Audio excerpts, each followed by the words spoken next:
Welcome everybody, this is Jilpa here on behalf of Pudigam Academy. என்ன discuss பண்ணிட்டு இருக்கோம், abiotic factors எல்லாம் பார்த்துட்டு இருக்கோம் இல்லையா, உயிரற்ற காரணிகள் இக்கோசிஸ்டம்ல. சாரி, ஏபயோட்டிக் ஃபேக்டர்ஸ், உயிரற்ற காரணிகள்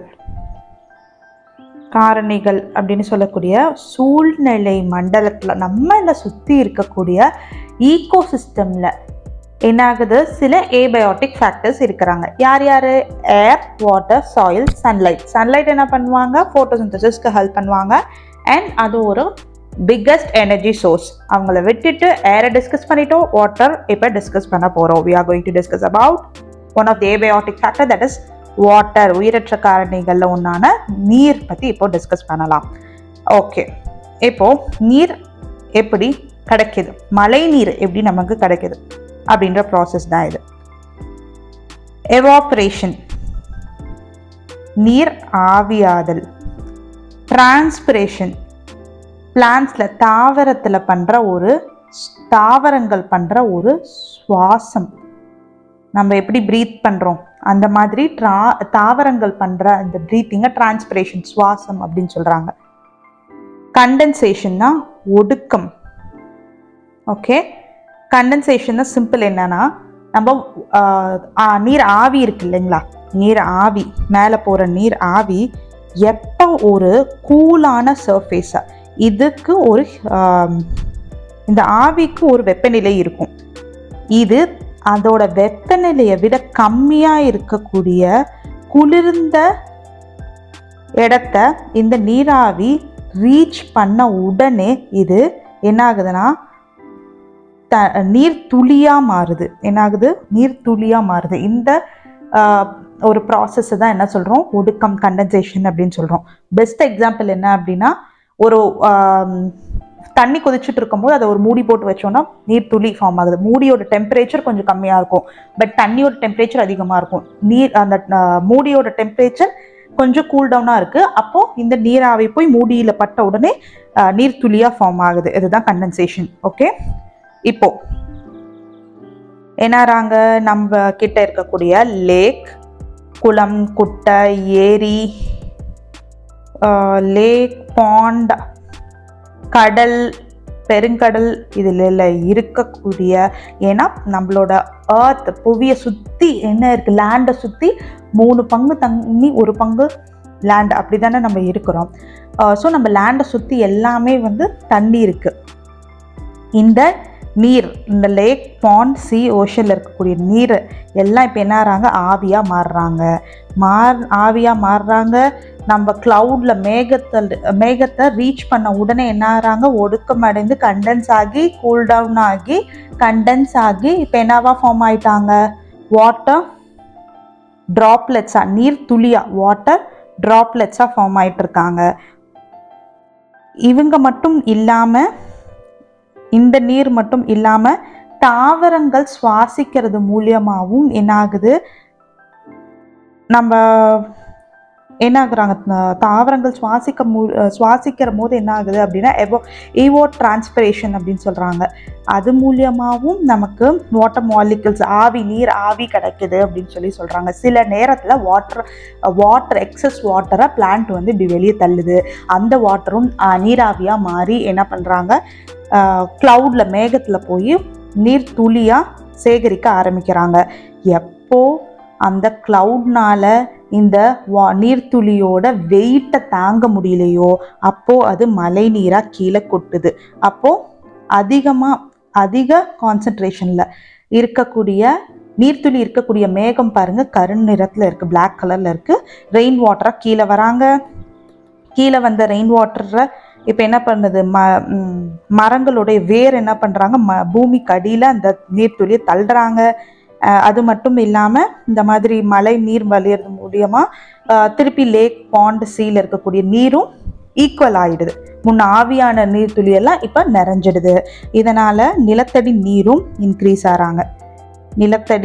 இன்க்ரீஸ் ஆறாங்க. இதுதான் வாட்டர் சைக்கிள். ஓகேவா? இப்போ நமக்கு குடிக்கிறதுக்கு வெறும் 3% மட்டும்தான் வேர்ல்டில் ட்ரிங்கிங் வாட்டர், போர்ட்டபிள் வாட்டர்னு சொல்லுவாங்க. குடிக்கிறதுக்கு தகுந்த நீர் வெறும் நம்ம பூமியில் 3% மட்டும்தான் இருக்குது. ஓகே, டெய்லியும் யுனிசெஃப் சொன்ன ஒரு டேட்டா படி பார்த்தோம் அப்படின்னா டெய்லியும் 5 குழந்தைங்களாவது நல்ல தண்ணி கிடைக்காம இறந்து போகிறாங்களாமா டீஹைட்ரேஷன்னால. ஓகே, சாரி, 5 வயசு கீழே இருக்க 1000 குழந்தைகள் டெய்லியும் இறந்து போகிறாங்க. ஓகே, அடுத்தது நிலத்தடி நீரை அதிகரிக்கணும். ஏன் அதிகரிக்கணும்? நிலத்தடி நீர் இருந்தால் தான் என்ன ஆகுது, நமக்கு குடிக்கிற தண்ணி நிலத்தடி நீர் இருந்தால் தான் நமக்கு போர் போட்டு எடுக்கிறோம் இல்லையா. நமக்கு வாட்டர் கம்மியாகிற நேரத்தில் நிலத்தடி நீர் நம்மளுக்கு ஹெல்ப் பண்ணும் அப்படின்றது நமக்கு நல்லாவே தெரியும். அப்போ இந்த நிலத்தடி நீரை அதிகமாக்கணும் அப்படின்னா நம்ம என்ன பண்ணணும்? ரெயின் வாட்டர் ஹார்வெஸ்டிங் பண்ணணும்.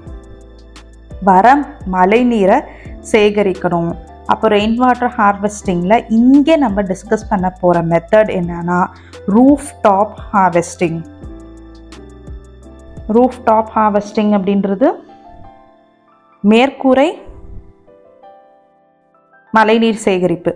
சிம்பிள், நம்ம வீட்டுக்கு மேலே இருக்கக்கூடிய கூரையில் ஒரு பைப் கனெக்ஷன் கொடுத்து அந்த தண்ணியை வந்து சேகரித்து என்ன பண்ணுறோம், இந்த வடிகால் கிட்ட கொடுக்குறோம், வடிகட்டி.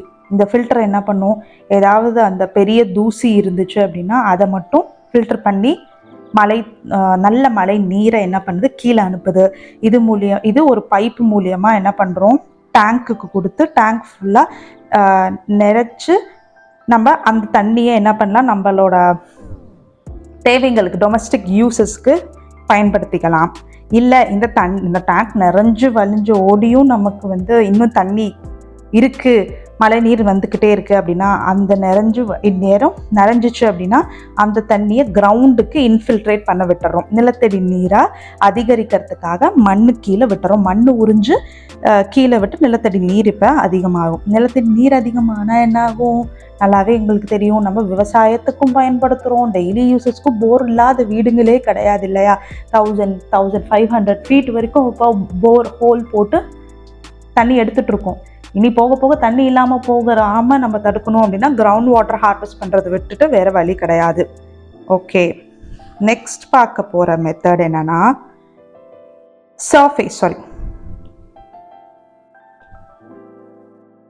சர்ஃபேஸ் ரன் ஆஃப்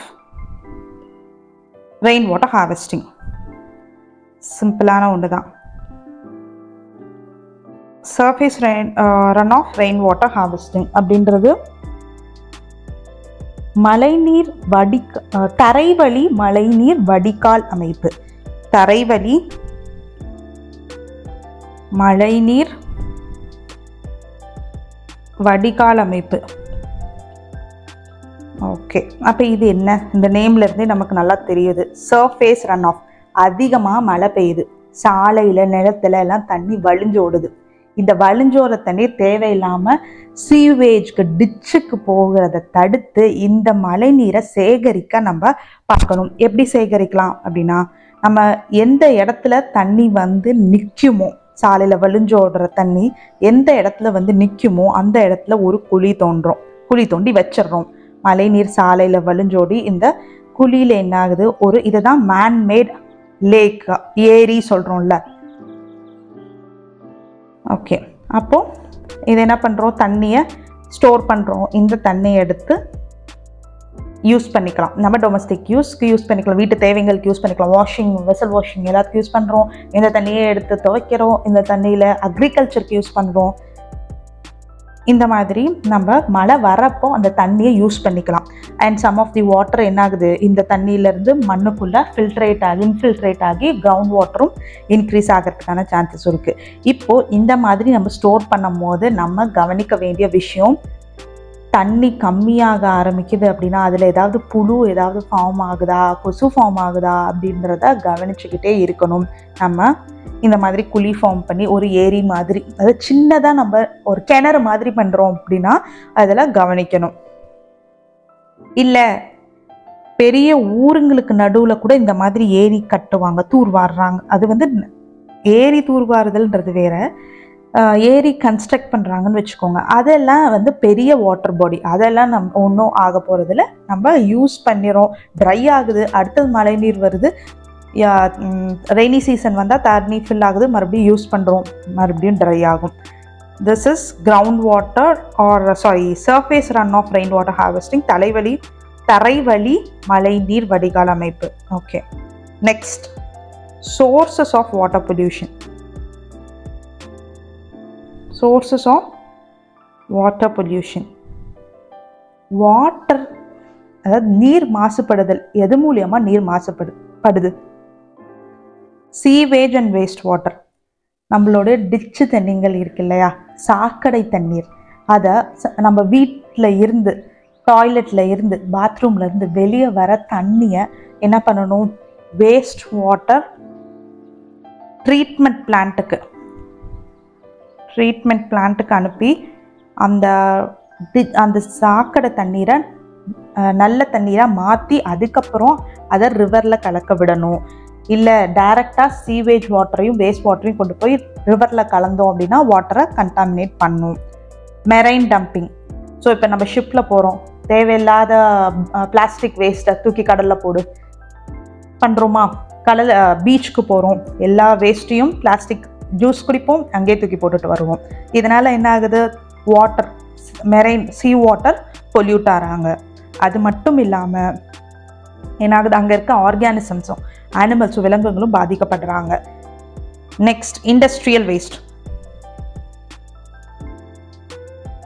ஃபேக்ட்ரிஸ், இண்டஸ்ட்ரீஸில் இருந்து வெளியே வர, நான் உங்ககிட்ட சொன்ன மாதிரி ரசாயன தண்ணீர்கள்லாம் இருக்குல்ல, கெமிக்கல் வாட்டர்லாம், இவங்களெல்லாம் நியூட்ரலைஸ் பண்ணும். அவங்க ரொம்ப அசிடிக்காக இருப்பாங்க, அவங்கள அமிலத்தன்மை கொண்டவங்களா இருப்பாங்க, அவங்கள ஒரு காரத்தை கொண்டு நியூட்ரலைஸ், நடுநிலையாக்கணும், பேஸ் கொடுத்து நியூட்ரலைஸ் பண்ணி, இந்த நியூட்ரலைஸ்டு வாட்டரை தான் நம்ம ரிவர்லையோ சீ பெட்டுக்கு கீழேயோ தண்ணியை நம்ம அனுப்பணும்.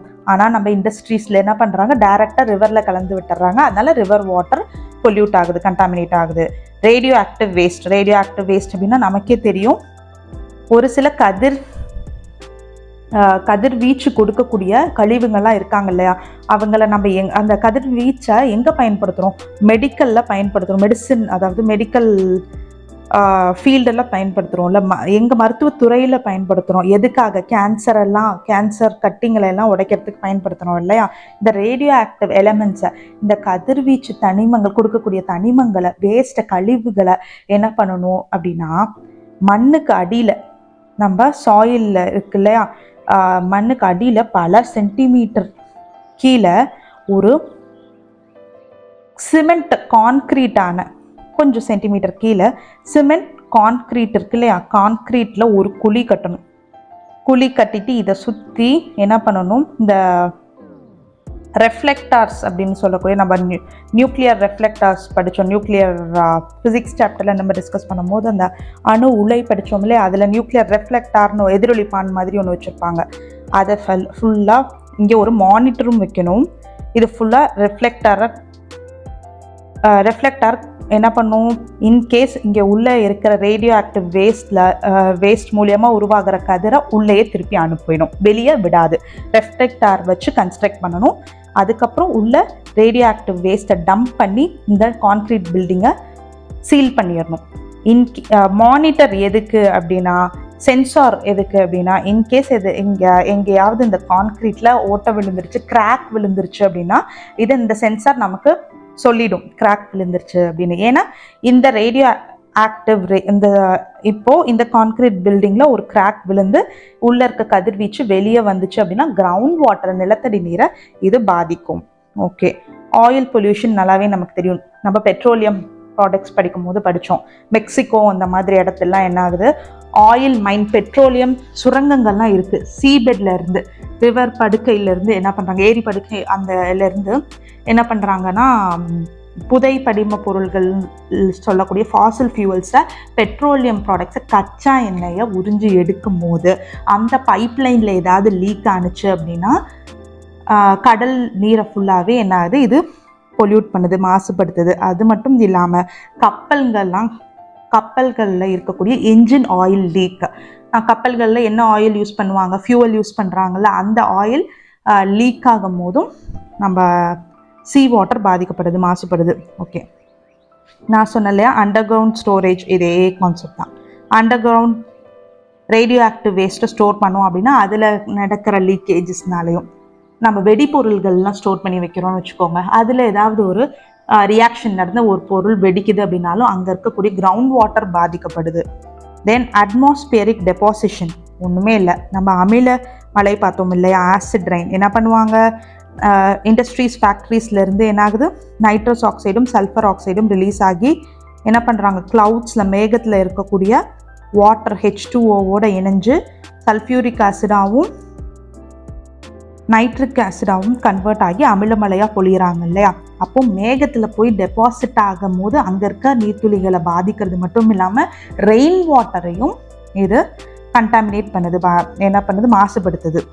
குளோபல் வார்மிங், பூமி வெப்பமயமாகுது எப்போ, பசுமை குடில் வாயுக்கள் அப்படின்னு சொல்லக்கூடிய கிரீன் ஹவுஸ் கேஸஸ் இன்க்ரீஸ் ஆகும்போது, இன்க்ரீஸ் ஆகிறாங்க, பூமி எர்த் வார்ம் அப் ஆகுது, சூடாகும் போது அதிகமான நீர் ஆவி ஆகுதல் ப்ராசஸ் நடக்குது, நீர் ஆவி ஆகுது, அதிகமாக எவாப்ரேஷன் நடந்து என்ன ஆகுது, வாட்டர் வந்து லாஸ் ஆகும்.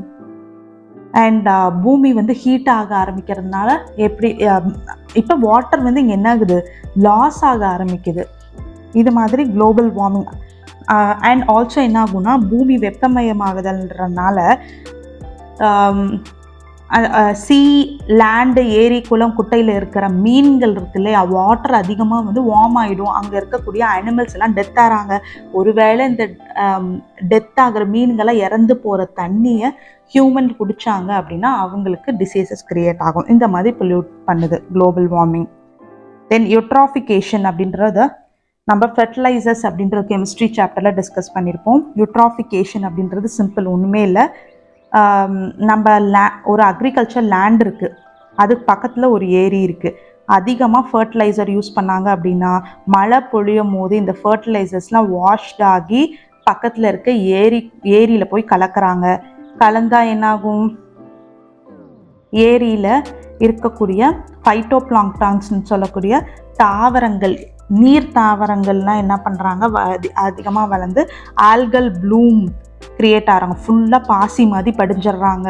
படிஞ்சதுனால ஏரும் சன்லைட்டும் கிடைக்காம இங்கே இருக்கக்கூடிய அக்வாட்டிக் ஆர்கானிசம், மீனெல்லாம் செத்து போகுது. இந்த கண்டிஷனை தான் யூட்ராஃபிகேஷன் அப்படின்னு சொல்கிறோம் இல்லையா. இதை நம்ம ஃபர்டிலைசர் சாப்டரில் டிஸ்கஸ் பண்ணியிருப்போம். இந்த மாதிரி யூட்ராஃபிகேஷன் அதிகமான யூஸ் பண்ணுற எக்ஸசிவ் யூசேஜ் ஆஃப் ஃபர்டிலைசர்னாலையும் நீர் வந்து மாசுபடுது. Okay, then toxic effect of water pollutants. இப்போ இவ்வளோ நேரம் நம்ம டிஸ்கஸ் பண்ணது என்ன அப்படின்னா, எந்தெந்த சோர்ஸ், எந்தெந்த பொருட்கள் நீரை மாசுபடுத்துது அப்படின்றத, நீரை மாசுபடுத்துதுன்றதை பார்த்தோம். இப்போ இதனால் நமக்கோ நம்ம சுற்றி இருக்க என்விரான்மெண்ட்க்கும் என்னென்ன பாதிப்பு ஆகுது அப்படின்றத டிஸ்கஸ் பண்ண போகிறோம். Human effect on human health அப்படின்றது அண்ட் எஃபெக்ட், நம்மளை சுற்றி இருக்கக்கூடிய என்விரான்மெண்ட்டில் என்னென்ன, நம்ம சுற்றி இருக்கக்கூடிய சுற்றுச்சூழலில் என்னென்ன பாதிப்பு நடக்குது, மனுஷனுக்கு என்னென்ன பாதிப்பு அடையுது அப்படின்றத பார்க்கலாம். மைக்ரோபியல் சோர்சஸ் அப்படின்னா நுண்ணுயிரிகள்னால நமக்கு அந்த வாட்டர் மூலியமாக வர, நீர் மூலியமாக இருக்கிற நுண்ணுயிரிகள்னால நம்ம உடம்புக்கு என்ன தீங்கு வருது. Chemical R heavy metals, in case வாட்டரை கண்டாமினேட் பண்ணிட்டாங்க அப்படின்னா என்ன தீங்கு வருது அப்படின்றத பார்க்க போகிறோம். நியூட்ரியன்ஸ், ஃபர்டிலைசர்ஸ்லாம் பார்த்தோம் இல்லை, அதுதான் NPK.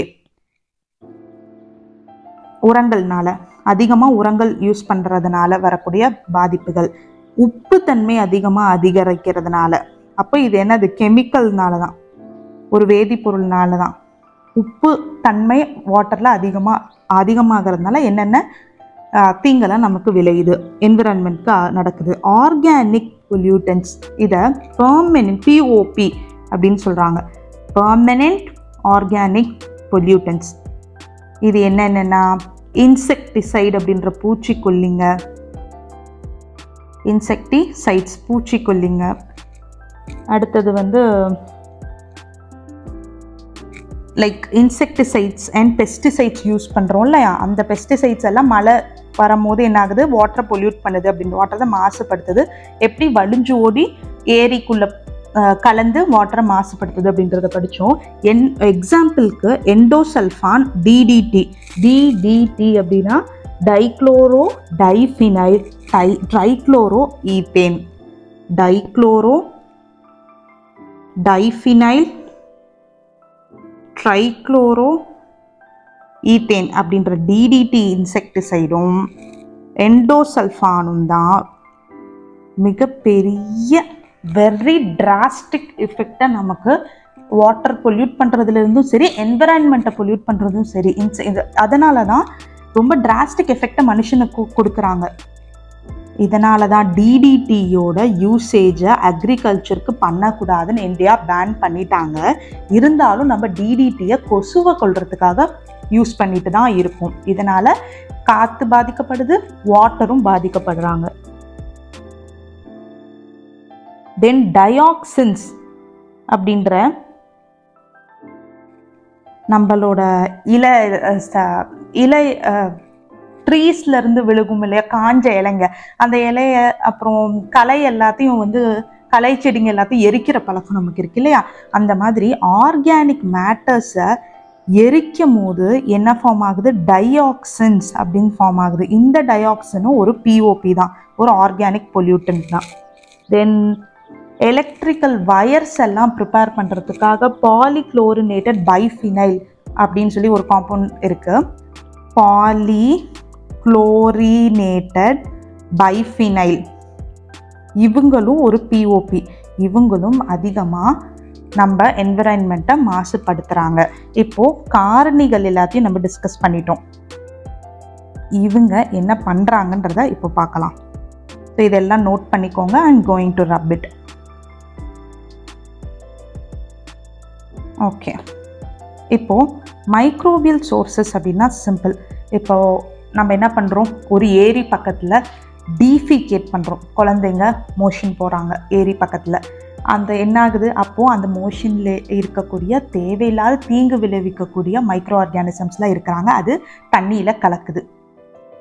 அதனால் மனுஷனுக்கு அந்த தண்ணியை இன்கேஸ் குடிக்கிறதுக்கு பயன்படுத்தினாங்க அப்படின்னா மனுஷனுக்கு அப்டாமினல் பெயின்னு சொல்லக்கூடிய வயிற்று வலி, வயிற்றுப்போக்கு, வாந்தி வர்றது, அண்ட் ஸ்டொமக் கிராம்ஸ் அப்படின்னா வயிறு வலி தான் இடுக்க பிடிச்சிக்கிறது.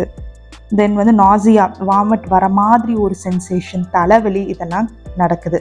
அப்போது இந்த மாதிரி வாட்டர் மூலியமாக பரவக்கூடிய நோய்களில் மிகவும் very important disease that has been spreading through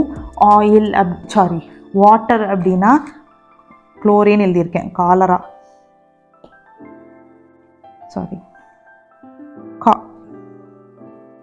காலேரா, Vibrio காலரே, then hepatitis அப்படின்னு சொல்லக்கூடிய மஞ்சக்காமலையை காஸ் பண்ணுற ஒரு வைரஸ். இது எல்லாமே என்ன பண்ணுது, தண்ணி மூலியமாக பரவும். Okay, next chemical R heavy metals. இது ஹெவி மெட்டல் கண்டாமினேஷன் வாட்டரில் எப்படி நடக்கும், ஃபர்டிலைசர்ஸ், உரங்கள் அதிகமாக பயன்படுத்துறதுனால, இண்டஸ்ட்ரியல் வேஸ்ட் இருக்கு இல்லையா, தொழிற்சாலைகளிலிருந்து வர ரசாயன கழிவு நீரை டைரெக்டாக தண்ணியில் கலக்கிறதுனால என்ன ஆகுது அப்படின்னா பிளட் ப்ரெஷர் மனுஷனுக்கு வரலாம். ஃபீட்டலோட வெயிட், குழந்தைங்களோட, அதாவது வயிற்று கருவில் இருக்கக்கூடிய குழந்தையோட எடை குறையலாம். ஸ்கின் கேன்சர் கிரியேட் ஆகலாம். ப்ளூ பேபி சிண்ட்ரோம் அப்படின்னா இந்த ஹெவி மெட்டலால், உலோகத்தால் என்ன பண்ணுறோம், உலோகத்தால் ஒரு தண்ணி மாசுபட்டிருக்கு. அந்த தண்ணியை குழந்தைங்களுக்கு கொடுக்கும் போது அவங்களோட குழந்தையோட உடம்பெல்லாமே நீல நிறத்தில் மாறிடுது. அந்த blue baby syndrome. Phone disorders, எலும்புகளை பாதிக்குது, நரம்பு மண்டலத்தை பாதிக்குது.